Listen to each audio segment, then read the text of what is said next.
Best varicose veins చికిత్సనే పొందండి. నొప్పి లేని చికిత్స కోసం సంప్రదించండి ఎవిస్ హాస్పిటల్.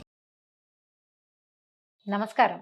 విష్ణు పురాణం 16వ భాగంలోకి వచ్చాం. శశాదుని వంశంలో ఉన్నటువంటి రాజులందరి గాథలు శ్రీరాముడి గాథతో సహా మహర్షి తెలియజేస్తున్నారు శిష్యుడికి. తర్వాత ఏం చెప్పబోతున్నారో చూద్దాం. ఈ ఇక్ష్వాకునందనుడైన నిమిగా యొక్క గాథని చెప్తున్నారండి. చాలా విశేషమైన గాథ. ఈ నిమి చక్రవర్తి మన శరీరాల్లో ఇమిడి ఉన్నాడు, మానవ శరీరంలో ఉన్నాడనమాట. ఈయన 1000 సంవత్సరాల పరిమితి, 1000 సంవత్సరాలు పెట్టుకుని ఒక యజ్ఞం చేయాలని సంకల్పించాడట.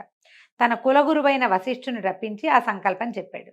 చెప్తే ఈయన ఏమన్నాడు వశిష్ఠుడు, రాజా, ఇంద్రుడు 500 సంవత్సరాల పాటు చేసే యజ్ఞం చేయడానికి నిశ్చయించుకుని నన్ను హోతగా నిశ్చయించాడు. నేను వెళ్ళాలి కదా, అది పూర్తయ్యాక వస్తాను, నీ యజ్ఞం చేయిస్తానని చెప్పాడు. నిమి ఒప్పుకున్నాడు. నిమి ఏమనలా, అతను నిశ్శబ్దంగా ఉన్నాడు, ఊరుకున్నాడు. తన మాటకి రాజు సమ్మతించినట్టు భావించి వశిష్ఠుడు వెళ్ళి ఇంద్రుడి యజ్ఞం చేయించడానికి వెళ్ళిపోయి అది పూర్తయ్యాక వచ్చాడు. 500 సంవత్సరాల తర్వాత వచ్చాడట. ఎంత జీవన ప్రమాణాలు ఉన్నాయో చూడండి వాళ్ళకి. అప్పటికి నిమి ఏం చేశాడట, గౌతమ మహర్షిని హోతగా పెట్టుకుని యజ్ఞం చేయిస్తున్నాడు.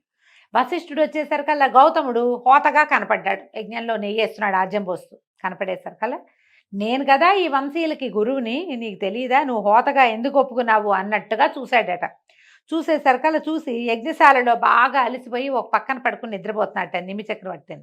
అతన్ని ఏమన్నాడు, నన్ను అలక్ష్యం చేసి ఇంకొకటితోటి యజ్ఞం చేసిన గురుద్రోహి, వీడు విదేహుడగుగాక, అంటే దేహం లేనివాడగుగాక అని శపించాడట. ఆ కేకకి రాజు లేచి కోపం వచ్చింది, నా ఎందు ఏమిటో తప్పు, అదేమిటో నిరూపించు, తప్పు నిరూపించి శపించు, నిరపరాధులైన శిష్యులను నిగ్రహించి శపించే గురువు ఎంత శాంతుడైనా అలాంటి గురుని యందు భక్తియుక్తులు విడిచి శిష్యుడు ఏం చేసినా సరే తప్పులేదు, నేను నిరపరాధిని, నేనేం చేశానో నా తప్పు నిరూపించి నువ్వు నన్ను ఏ మాటైనా అందుగాని, కాబట్టి నువ్వు కూడా విదేహుడివై నీచ వృత్తితోటి ప్రవర్తించు, నిన్ను ఇంత మాట అన్నావు కాబట్టి అని ప్రతిశాపం విడిచాడు. అయితే శరీరం విడిచేశాడు నిమి. వశిష్ఠుడు శరీరం విడిచి తన తేజస్సుని యోగ విద్యాబలంతో మిత్రావరుణుల యందు ఉంచాడట. అయితే ఏమైంది, కొన్నాళ్లకి ఊర్వశిని చూసి మోహించిన మిత్రావరుణుల తేజస్సు జారిపడి రూపం ధరించగా వశిష్ఠుడు పునః శరీర ధారణం జరిగింది, అతను మళ్ళీ జీవించేశాడట. నిమి శరీరాన్ని వీళ్ళు ఏం చేశారు, గౌతమాది మునులు నూనెతో గంధంతో పాకం చేసి ఆరంభించిన యజ్ఞాన్ని పూర్తి చేశారు. అయితే ఈ యజ్ఞ భాగాలు తీసుకోవడానికి వచ్చిన దేవతలు సంతృప్తులయ్యి రాజు ఎక్కడా అని అడిగి జరిగింది తెలిసి తిరిగి శరీరం ఇవ్వడానికి ప్రయత్నం చేశారు. వాళ్ళకి కనిపించక అక్కడక్కడే తిరుగుతున్నటువంటి నిమి ఏమన్నాడంటే, సుర్లారా, నాకు ఆ శరీరం వద్దు, అది దుఃఖానికి మూలము, ఎలాంటి దుఃఖానికైనా కారణం శరీరమే, రోగాలకి, భ్రాంతికి, అశాంతికి, అజ్ఞానానికి ఆలవాలమే శరీరము, అలాంటి శరీరంతో మునుపు నేను అనుభవించిన దుఃఖాలన్నీ చాలు, నాకు శరీరం వద్దు, నా కోరిక తీర్చండి, అందరూ ఆదరించేటట్టుగా లోకుల కన్నులలో ఒక రూపంలో ఉండి సమస్త వస్తువుల్ని చూసేలాగా మీరంతా ఏకవాక్కుగా నాకు ఒక్క వరాన్ని మాత్రం ఇవ్వండి అని అడిగేసరికల్లా అప్పుడు ఇంద్రాదులు తథాస్తు అని ఆకాశానికి దివికి వెళ్ళిపోయారట. అప్పటి నుంచి ఈయన నిమి అందరి కళ్ళల్లోనూ అంటే జీవుల యొక్క నేత్రాలలో ఉండటం మొదలుపెట్టాడు. మనం కన్ను మూయటం తెరవటం, ప్రతి వస్తువుని పరిశీలించడం అనేది వాళ్ళ కళ్ళల్లో నిమి ఇమిడి ఉండటం వల్ల జరిగింది. అందుకని మనం నిమేషము అంటాం. దేవతలు అనిమేషులండి, వాళ్ళకి రెప్పపాటు ఉండదు, ప్రాణులకే ఉంటుంది. మనకే భూలోకంలో పుట్టిన వాళ్ళకి, మనలో కూడా రెప్పపాటు లేనిది ఉంది, చేపకి రెప్పపాటు ఉండదు, మిగిలినందరూ రెప్పలారుస్తాం కదా, ఆ చూసేటువంటి దాన్ని నిమేషము అంటారు, రెప్పపాటుని. అతను నిమి ఆ రూపంలో ఉంటాడట. అయితే ఏమైంది, ఈ లోకల్ నిమి శాపం వల్ల విదేహుడు అవటం వల్ల విదేహుడని కూడా చెప్పబడేవాడట. రాజు లేని రాష్ట్రంలో ప్రజలకి ఏవో ఒక బాధలు కలుగుతాయని ఆలోచించి ఈ గౌతమాది మహాశైలి మునులు వీళ్ళంతా ఆయన యజ్ఞం చేశారు కదా, గౌతముడు తదితరులు ఆయన గ్రూప్ అంతా, వాళ్ళు ఏం చేశారు, నిమి కుడి భుజాన్ని మదించేశారు కల్లా అతని భుజంలో ఇంచి ఒక శిశువు పుట్టేట. శరీరాన్ని ఏం చేశారు వాళ్ళు, గంధము నూనె అవి రాసి అట్టబెట్టారు, తైలపాకం చేసి పెట్టారు. అందులో ఆయన భుజాన్ని బాగా మతిస్తే అందులోంచి ఒక శిశువు పుట్టాడట. అతనికి జనకుడు అని పేరు పెట్టారు. అయితే ఆ జనకుడికి పట్టం కట్టారు. ఆ జనకుడు ఏలుబడిలో ఉన్న దేహానికి విదేహ అని వచ్చింది. అందుకే మనం సీతాదేవిని విదేహ ప్రాంతానికి చెందిన రాకుమారి కాబట్టి వైదేహి అంట, తెలిసిందే కదా విదేహ మనకి. అయితే జనకుని కుమారుడు మిథిలుడు. ఈ రాజు నివసించడం వల్ల మిథిల అనే ప్రాంతం వచ్చింది, అందుకే సీతాదేవిని మైథిలి అంటాం.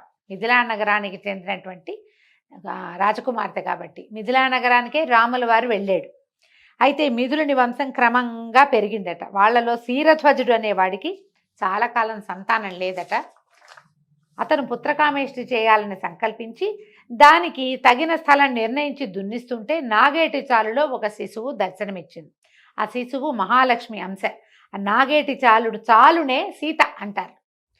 కాబట్టి ఆమె దాని నుంచి పుట్టింది కాబట్టి ఆ బిడ్డకి శీరధ్వజుడు సీత అని పేరు పెట్టాడు. ఈ రాజుకే ప్రసిద్ధమైన నామం జనకుడు.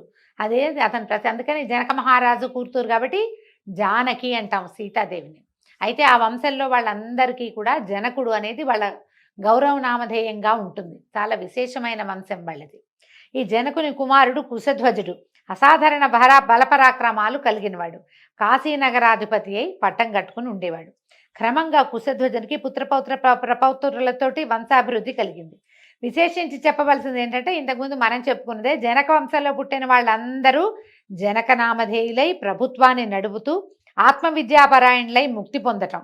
ఇది పూర్వవంశ రాజుల చరిత్ర అని పరాశరుడు చెప్పగా విన్నటువంటి మైత్రేయుడు చాలా సంతోషం గురుదేవ, సూర్యవంశం గురించి చెప్పుకున్నాం కదా, ఇప్పుడు చంద్రవంశ రాజుల గురించి చెప్పమన్నారు. చెప్పమంటే ఇప్పుడు పరాశరుడు చంద్రవంశ రాజుల గురించి చెప్తున్నారు. అంతకు సృష్టికర్త అయిన నారాయణుని నాభిపద్మ నుంచి బ్రహ్మ పుట్టాడు. ఆయన మానసపుత్రుడు అత్రి. అత్రి కుడికంటి నుంచి బ్రహ్మాంశతోటి చంద్రుడు జన్మించాడు. చిన్నతనం అందే చంద్రుడు చలించని మనసుతోటి అకుంఠిత దీక్షతోటి బ్రహ్మని గురించి తపస్సు చేశాడట. ఆ తపస్సుకి మెచ్చి బ్రహ్మ లతలకు, వృక్షాలకు, ఓషధులకు, బ్రాహ్మణులకు, నక్షత్రాలకు అత్యంతము స్రవించే కిరణాలు కలుగునట్లుగాను అధిపతిగా వరం ఇచ్చాడు. కిరణాలకు అధిపతి కూడా చంద్రుడే. తర్వాత చంద్రుడు రాజసూయాది యజ్ఞాలు చేసి అశ్విని మొదలైన దక్షపుత్రికలు 27 మందిని భార్యలుగా పరిగ్రహించాడు. సహజ సుందరాకారుడైన సుధాకరుడు వారితో వినోదిస్తూ ఆనందంగా పెరుగుతూ ఉన్నాడు. అలాంటి వయసులో చంద్రుడు దేవగురువైన బృహస్పతి వద్దకు శాస్త్రజ్ఞానం కోసం విద్యార్థిగా అతని ఇంటనే ఉన్నాడు. గురువుని, గురుపత్నిని సేవిస్తూ భక్తితో ప్రవర్తిస్తూ చదువు సాగిస్తున్నాడు. అలా ఉండగా ఒకనాడు గురువు ఇంద్రుడు చేసే యజ్ఞానికి అమరావతికి వెళ్తూ, చంద్ర నువ్వు ఇక్కడే ఉండు, ఇంతకుముందు చెప్పిన పాఠాలు వల్లెవేస్తూ ఉండని చెప్పి వెళ్ళిపోయాడు. అవి చంద్రుడు అలాగే ఉండి గురుపత్నికి అవశ్యమైన సహాయం చేస్తూ చదువుకునేవాడు. గురుపత్నికి చంద్రుని రూపము, అందచందాలు మానసికంగా మార్పు కలిగించాయి. ఆ సుందరి చక్కగా అలంకరించుకుని గోముగా నడుస్తూ చిరునవ్వులు చూపులు తూపులుగా చంద్రుని వద్దకు వస్తూ ఏవేవో పనులు చేస్తూ తిరుగుతూ ఉండేది. గురుదారైనటువంటి తారాదేవి అలా సవిలాసంగా తిరగటము, సన్నసన్నగా అంటూ ఉండటము, కబుర్లు చెప్పటము, ఏకాంతము చంద్రుడికి మనోవికారం కలిగించింది. క్రమంగా కలిసి ఆనందించడంలోకి దిగారు. తారాచంద్రుల విలాస వికార చేష్టలు పెచ్చు పెరిగిపోయినాయి. పరకాంత పైగా గురుపత్ని అనే ఆలోచన లేక చంద్రుడు తారా విలాసాలకి లొంగిపోయి ప్రియురాలుగా చేసుకున్నాడు. ఇలా గడుస్తూ ఉండగా ఒకనాడు చంద్రుడు తారతో అన్నాడు, మన చేష్టలు గురువు గనక తెలిస్తే మన బతుకులు వీధిలో పడతాయి. ఇప్పుడే అటు ఇటు విసవిసలు గుసగుసలు వినపడతాయి కాబట్టి మనం ఇక్కడి నుంచి వెళ్ళిపోదామని చెప్పాడు. చంద్రుడి మాట విని తారేమంది, చంద్ర మన్మథుడు నన్ను నీ దానిగా చేశాడు, ఇక నాకు ఇక్కడ భర్త ఎవరు, నాకు ఇల్లు వాకిలి సంసారం ఎలాంటి ఆశ లేదు, నీ గాఢాలింకరమే నా బతుకు, పద నువ్వు ఎక్కడికంటే అక్కడికి నేను వచ్చేస్తాను నీతో పాటు అని చెప్పింది. తార మాటలు విని చంద్రుడు సరేనని తన నివాసానికి తీసుకెళ్ళిపోయాడు. హాయిగా కలిసి ఉండేవాళ్ళు. దేవగురువు ఇంద్రుని యజ్ఞం పూర్తి చేసి అందరితోటి సంతృప్తిగా సంభావనలు అందుకుని నివాసానికి తిరిగి వచ్చాడు. ఇల్లు చిలుకలేని పంజరంలాగా ఉంది. తార చంద్రునితో వెళ్ళిపోయిందని తెలిసి విచారించి కోపించి వెళ్ళి ఇంద్రుడికి చెప్పాడు. ఇంద్రుడు ఆశ్చర్యాగ్రహాలకు లోనే కొంతసేపు ఆలోచించి మునులందరినీ పిలిచాడు.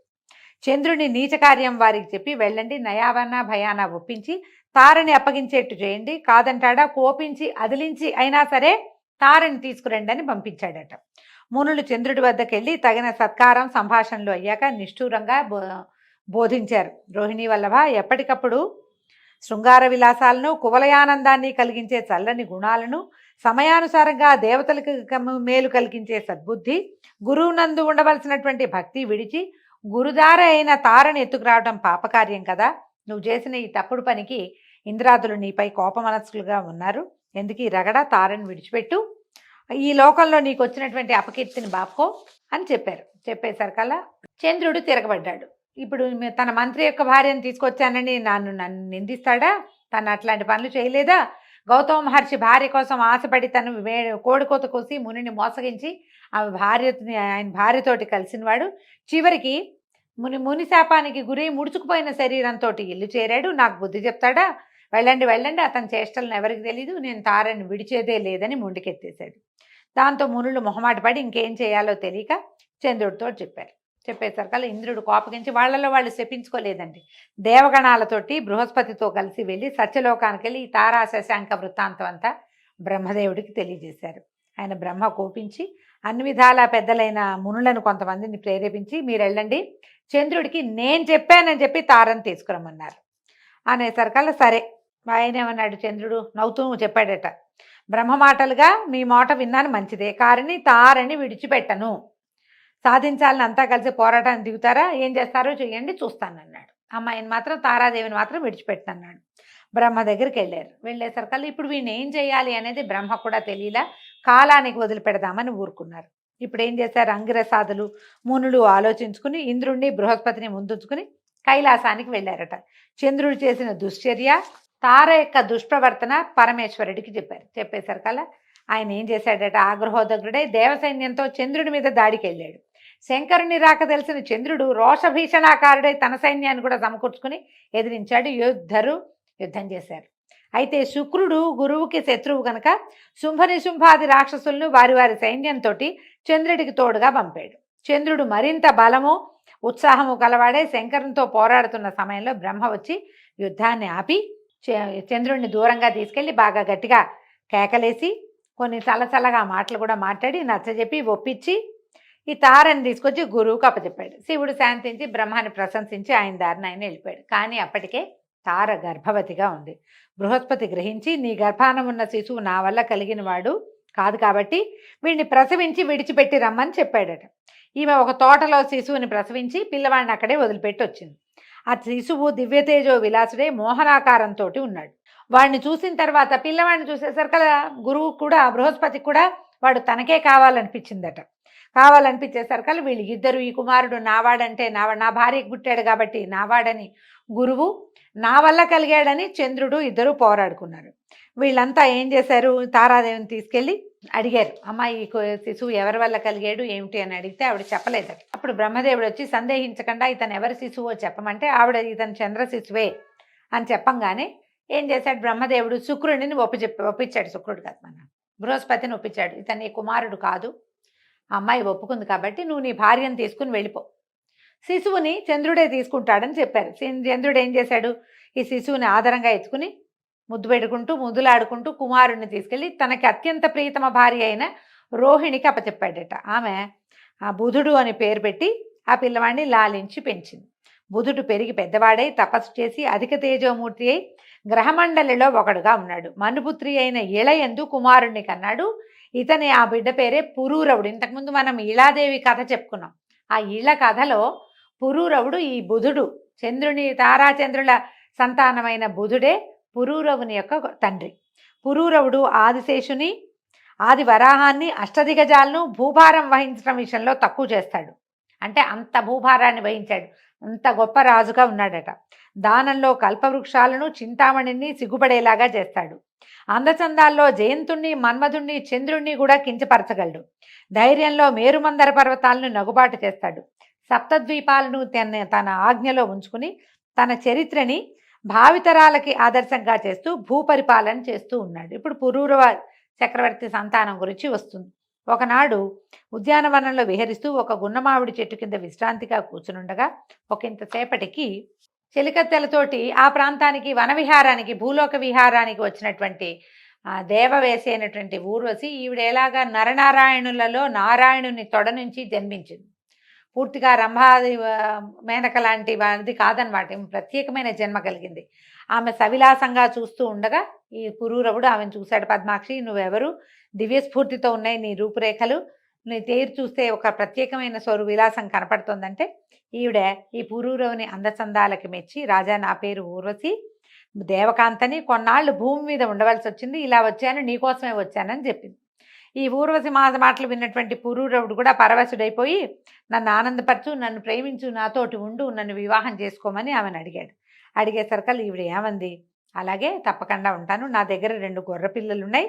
వీటిని రెండిటిని నువ్వు కాపాడాలి.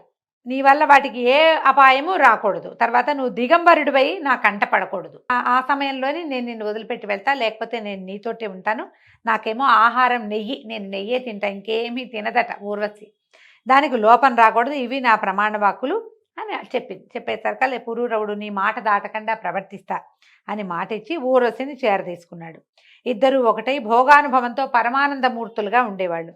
ఊర్వశి సురలోకం విడిచి నరలోకంలో ఉండటం వల్ల దేవలోకంలో కొంత భోగభాగ్యాలకి కొంచెం తక్కువైతే విశ్వావసుడు అనేటువంటి గంధర్వుడు ఆలోచించి వాళ్ళకి ఎడబాటు కలిగించడం కోసం ఒకనాటి రాత్రి వాళ్ళు ఏకాంత స్థలంలో ఉండగా ఒక గొర్రెని ఎత్తుకుపోయాడట. అయితే ఈ గొర్రె ఏం చేసింది, అవి వెళ్తున్న గొర్రెపిల్ల పైనుంచి వినేవాళ్ళకి విసుగు పుట్టేలాగా అరవటం మొదలుపెట్టిందట. ఎప్పుడైతే ఈ గొర్రెపిల్ల దీనంగా అరవటం మొదలుపెట్టిందో ఈ ఊర్వశి ఏమందట, ఎవడో దొంగ నా గొర్రెని ఎత్తుకుపోయాడు, వెళ్ళి తీసుకురా అని పదే చెప్పిందట. పురూరవుడు ఆమె మాట వినిపించుకోలేదట. అయితే ఇంతలో ఏమైంది, ఆయన వివస్త్రుడిగా ఉన్నాడు. అర్ధరాత్రి సమయం. వెళ్తే ఈమె నన్ను చూస్తుందేమోనని భయపడి గబుక్కున వెళ్తే ఈమెకి నేను కనపడతానేమో దిగంబరంగా అని ఆయన వెళ్ళలేదట. అయితే ఇంతలో ఏం చేశాడట, ఆ విశ్వావసుకి ఇంకొక గంధర్వుడు సాయం వచ్చి ఆ రెండో గుర్రెని కూడా ఎత్తుకుపోయాడు. అది ఇంకా విచార సూచకంగా అరవటం మొదలుపెట్టింది.